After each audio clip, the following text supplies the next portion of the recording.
Are you here to get all the information on the Black Friday Summons Portal? Stick around, I've got you covered. Greetings loyal minions, welcome back to the SciShow, the #1 ranked YouTube channel for people who learnt to tie their laces between the ages of 3 and 5, which is younger than average. So I'm not sure what that says about my audience, but I'm just stating the facts here. So if that's you, I appreciate you. Some exciting news for anyone that's interested. One of my songs is now available on YouTube Music called I'm to Blame. Same name, so search Psychrosis or I'm to Blame, you'll find that. Would mean a lot if you went and checked it out. If you listen to my music and like it, that would be fantastic. It will be up on Spotify, iTunes, all those other places soon. I will drop a link in the comments just to make it easier for you to find, but keep an eye out for that and other music coming soon. And now into the Black Friday and other huge news section. Well, here we are, the Black Friday Summon Portal. So a once a year opportunity where we have, at the moment it's saying a 50% better chance to get Legendary Hero, and that includes costumes. I believe the costumes are anything within the last 2 years, so that's fantastic. We've got a couple of new heroes to review, but first of all, I'm just going to jump into the information. So we can see all Legendary Heroes are guaranteed to be recent or to have a recent costume, no classic heroes. We have the Legendary Hero percentage is 3.6 of a non-featured. A featured hero is 0.2%. And the bonus draw, which is the Hero of the Month, is 1.3%, as we normally have. So pretty small chance of those two new featured heroes, but overall the 3.6% chance, one of the better summons to use your gems on throughout the year. It is only gems, there are no sort of tokens you can save up. So if you are into spending a little bit of money, this is a fantastic opportunity to use your gems in a wise manner. So with that being said, let's have a look at these new heroes. First up, we will take a look at Wealthy Owl. I'm going with that as the name. First up, I can see a bit of a border on the card, which I'm not sure I've seen that on anything else. So I'm not sure if that's something new that's going to happen with some of the newer heroes, or if it's just something special because they're featured. If I've never seen that before, I'd be amazed if it's been there and I've not seen it. So anyway, that's a nice little touch. It's looking nice. Wealthy Owl is a yellow cleric, and we are part of the Beowulf family. So heroes become stronger when teamed with other unique heroes of the same family. We know this. It's 1/2 heroes. We get a 75% or 100% chance to cleanse a random cleansable status ailment from all allies when this character receives damage from the enemy's special skill. This can activate only once per turn. So that's quite a good chance, 75% just to cleanse a random cleansable ailment. So that's going to be fantastic for, I guess, even like a Bernadette type. I would just need to double check that that's cleansable. I think it is. But yeah, this means if someone does any follow-up damage, then, which makes sense because we need a counter to Bernadette. So the good old SG plan of giving us a straight up counter. So 75% chance with one hero is great. And yeah, from all allies. So it does say random though. So if you've got more than one on, you don't know which one it's going to get, but that's fantastic. Now I will just mention Beowulf. There's a couple of good movies about that I remember seeing. One may have been Christopher Lambert. I might be showing my age a bit here.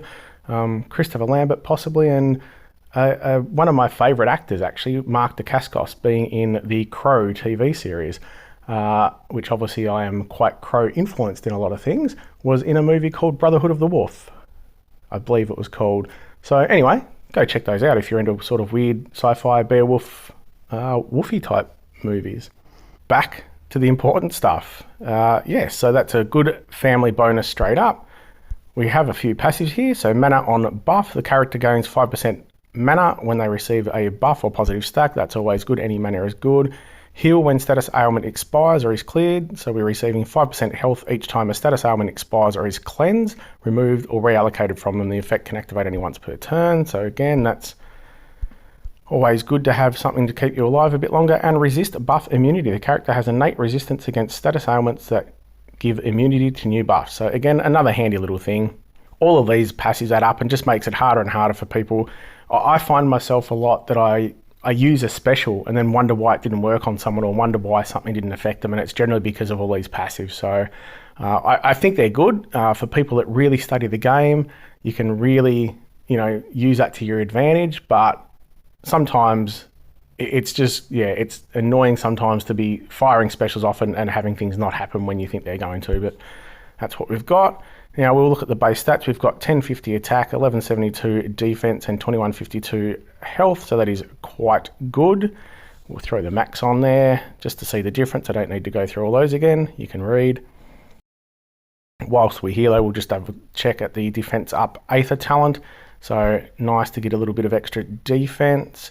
And we'll turn that off to have a look at the special skill. We're running at fast speed. We're healing all allies who have less than 50% HP left to 50% health. All allies regenerate 1050 boosted health over 3 turns. So we're looking at, 350 to 400 per turn. That's obviously going to change with troops and that sort of thing. Boosted health, as we know, can exceed max HP. Status effect generator. At the start of the next 3 turns, this character gives random ally an additional 100% special skill damage and 33% mana generation for 4 turns. This effect cannot be dispelled. So we're just going to walk through this. It's not the normal sort of heal. So heals all allies less than 50% to 50%. Now, keeping in mind, that can be quite big. If you're down to say 500, some of these heroes now are having, with legendary troops up to 4,000 HP. So that's going to give you up to 2,000. So say you're down to 500, that's a 1,500 heal, which is quite big. And then all allies regenerate 1050 boosted health over 3 turns as well. So it's giving you that ongoing boost as well. Running at fast speed, so that's quite good. Now, the 50% thing may, if you're above 50%, then that kind of gets wasted. So it kind of works against itself a little bit. It's running at fast speed, so you may get that charged early and you may not actually be taking advantage of that. So that's where you also get the option though, if once you're charged, obviously you can boost your health, so boosted health is always fantastic, or you can then hold off until you actually take a few hits and you know that you're going to get quite a big heal plus then the boosted health. So to me that gives you a few options. Sometimes you will just get it early though and you're not taking advantage of the first part of the special, but again that's fine because you're getting the boosted health. The status effect generator, so let's just go through this again. At the start of the next 3 turns, this character gives a random ally an additional 100% special skill damage and 33% mana generation for 4 turns. This effect cannot be dispelled. So for 3 turns, it's giving one ally that. To me, that's almost just a pointless part of the special. It's going to be good.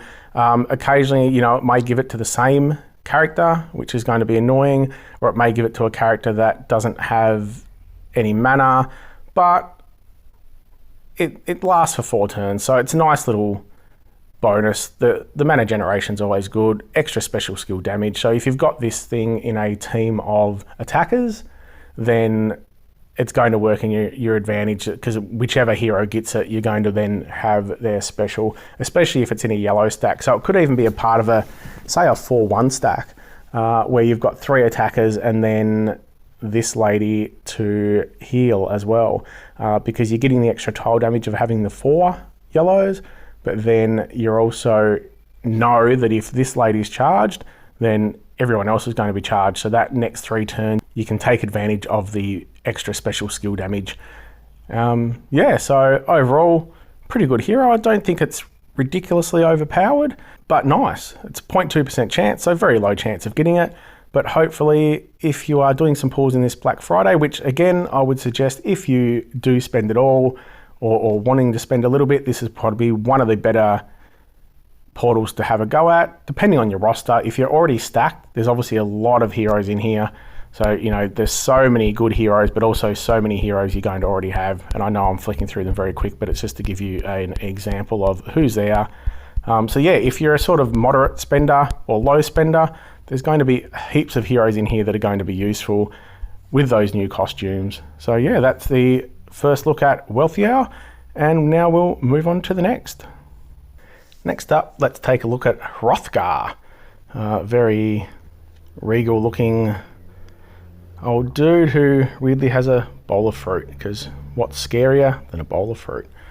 We have a blue hero, we have the Paladin class, we are the same family bonus as we just gone over. So again, that 75%, 100% chance to cleanse a status ailment when you receive damage from an enemy's special skill. So that's fantastic.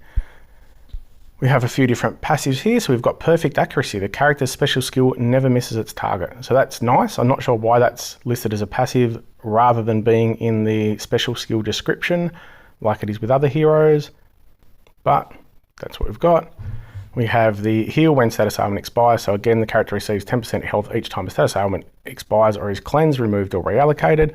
So again, extra health is always good. And we have stacking attack on damage received. When this character receives damage from special skills, they gain 25% attack stack. One stack can be gained per turn. So that's pretty impressive. So you can get up to 250%, which sounds huge. But obviously the longer he's there, the more he's being attacked, the stronger he gets. So that's a nice little passive. Not sure we've seen that before, but no, that's quite nice. Just making sure I've got that right. Receives damage from special skills, he gains 25% attack stack, and he can have a max of 10, only one per turn. So, you know, throughout the course of a battle, that could be 4 or 5. So you end up with 100% extra attack on this guy. So that's quite good.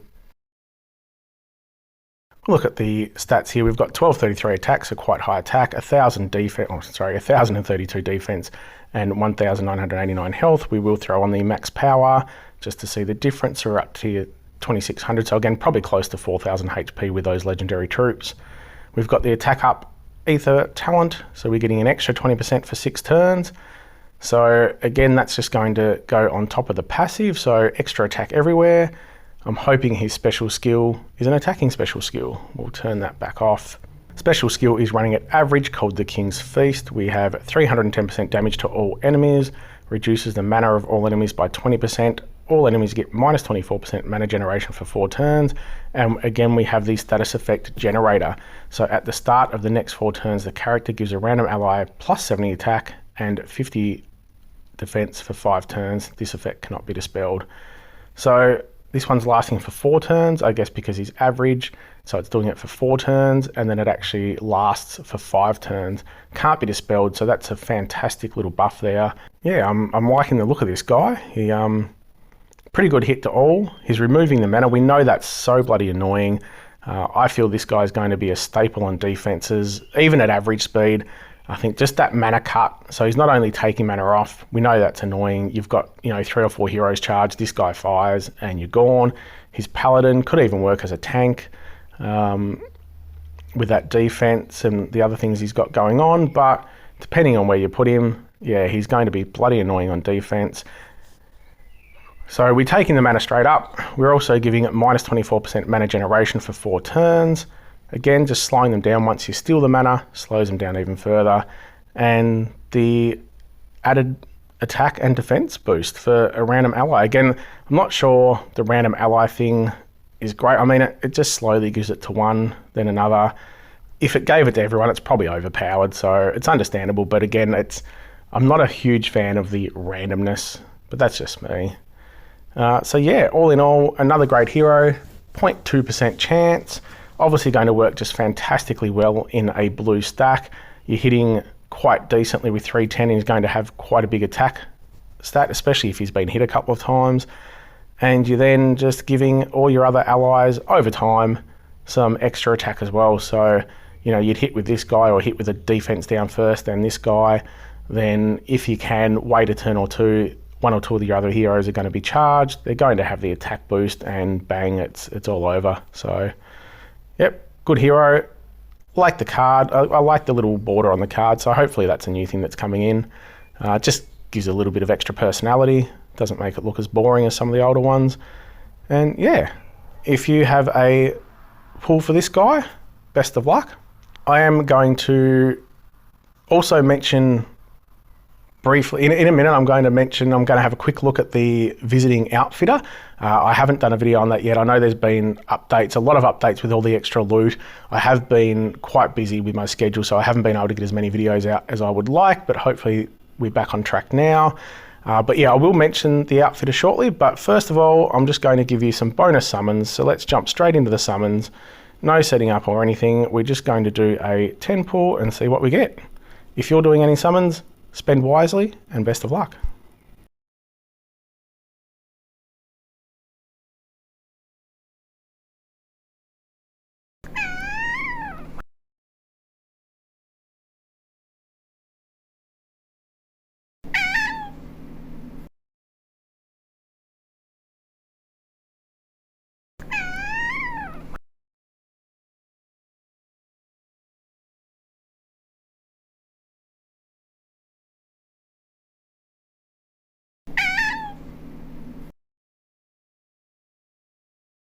Well, that was hard to contain my excitement throughout that whole pull. But again, that's how we roll. So I may do some more pulls later and throw those up separately. I'll just grab the chest so you can see what I get in the chest.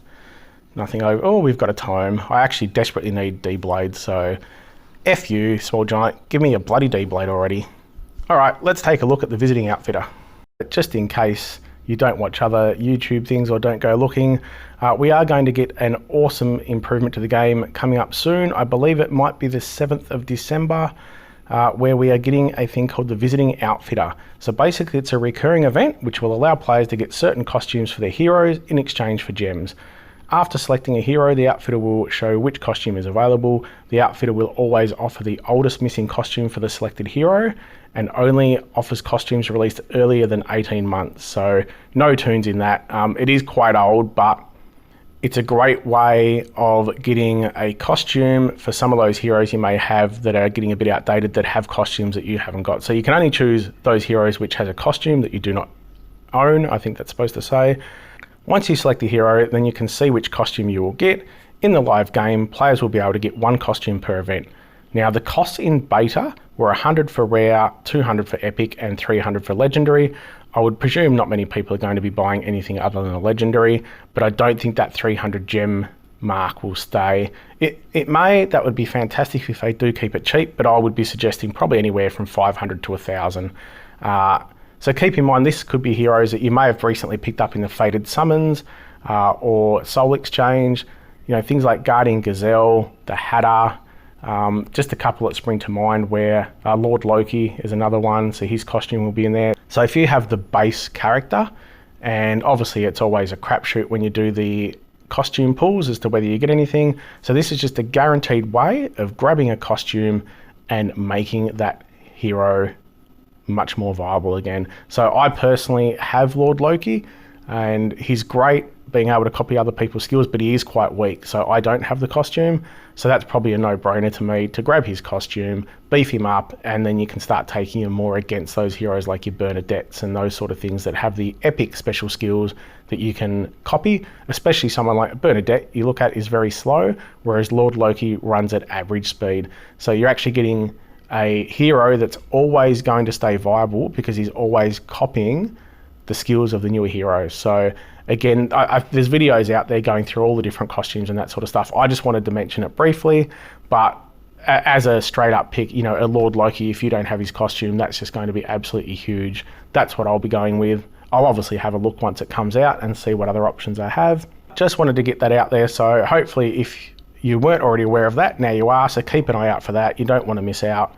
It's just going to give you a great boost to one of your older heroes where you can grab the costume, and hopefully you've got the gems there. So don't spend all your gems on Black Friday, keep some. Funnily enough, I actually just did another 10 pull because the gems were burning a hole in my pocket, and I got another Pepper Flame. I actually didn't record it, so I won't be able to put it up. I will hopefully do some more pulls at some other point, but yeah, so I got a Pepper Flame. Unfortunately, I didn't get the second like you do when you do the Goblin pulls, but Pepper Flame is quite a good hero. I may level, but I may not. As I said, I need D-blades. If anyone has any, please give them all to me. On that, thanks for watching. If you like what I'm putting out, please gently caress that subscribe button. Give your kitty a scritch for me. I really want to push up to the 1,000 subscriber mark, so I really appreciate all the support I've got so far. Remember, my music's out, so go check that out if you want. I will put the link in the comments. But yeah, let's get this thing beyond the horizon, get to 1,000 subscribers and take it from there. And as I said, hopefully my release schedule will get a little bit more back to normal. So have a good one.